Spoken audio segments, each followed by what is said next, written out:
যে আমাকে জলাবদ্ধতা মুক্ত করতে হলে এই 398 কোটি টাকার প্রজেক্ট আমাকে দিয়ে দিতে হবে। আমার মেশিনারিজ দরকার। আমার যে মেশিনগুলো আছে সেটা 15-20 বছরের পুরানো মেশিন, এবং এই মেশিনগুলো আসলে আমরা যখনই কোনো জায়গায় কাজ করতে যাই হয় সেখানে ভেঙে যাচ্ছে, অচল হয়ে যাচ্ছে, না হয় আমরা ফেল করছি সেখানে। এগুলো আমি বলছি, এগুলো জানা উচিত সাংবাদিকদের যে আমরা কি উদ্যোগ নিয়েছি, কি হয়েছে। এবং একটা স্টেজে ফজল কবির সাহেব যিনি এখানে দায়িত্বে আছেন, ওনাকে আমি লাস্ট যখন জিজ্ঞেস করেছি যে আপনি এটাকে নিয়ে, ওই দিন আমি ওনার সাথে দেখা করেছি, ওনাকে বলেছি, উনি আমাকে যে জবাবটি দিয়েছেন আসলে আমাকে বলতে বাধ্য হচ্ছি।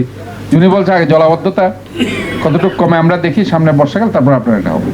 যে আমার জলাবদ্ধতা কি হচ্ছে সামনে, যে বাজেট কি দিয়েছে, বাট চেষ্টার কোনো ত্রুটি রাখিনি আমি, কারণ আমি এই এলাকারই ছেলে, এই শহরের ছেলে। আমার বাড়ি বাকুলিয়া, চাকতাই খালের পাশে আমি বাস করেছি ছোটকাল থেকে। আমি দেখেছি প্র্যাকটিক্যালি কি হয়েছে।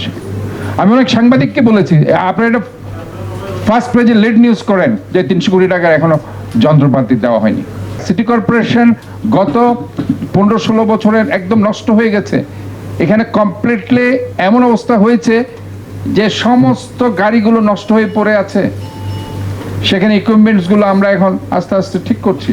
আপনি নালাতে কোন মেশিনারিজ দিয়ে পরিষ্কার করবেন, খাল কোন মেশিনারিজ দিয়ে পরিষ্কার করবেন, এগুলো যদি আপনার না থাকে, সো আপনি কিভাবে জলাবদ্ধতা নিয়ে এত বড় একটা বিশাল চ্যালেঞ্জ আপনি মোকাবিলা। আপনি পুরানো মেশিন যেখানে ভেঙে যাচ্ছে, পুরানো মেশিন নিতে গিয়ে ভেঙে যাচ্ছে দেখে আবার আমরা ভাড়া করছি, 15-16 লাখ টাকা এক একটা মেশিনে ভাড়া দিতে হচ্ছে।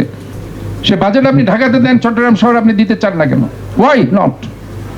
আপনি চট্টগ্রাম শহরের কাছ থেকে আপনি সবকিছু নিয়ে যাবেন, বন্দর থেকে সবকিছু নিয়ে যাবেন, আর চট্টগ্রাম শহরকে আপনি অবহেলিত করবেন, এটা তো হইতে পারে না।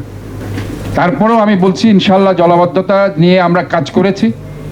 একদম লাস্ট 6 মান্থস যে কোঅর্ডিনেশনটা ছিল না, সেই কোঅর্ডিনেশনের জায়গায় আমরা এনেছি।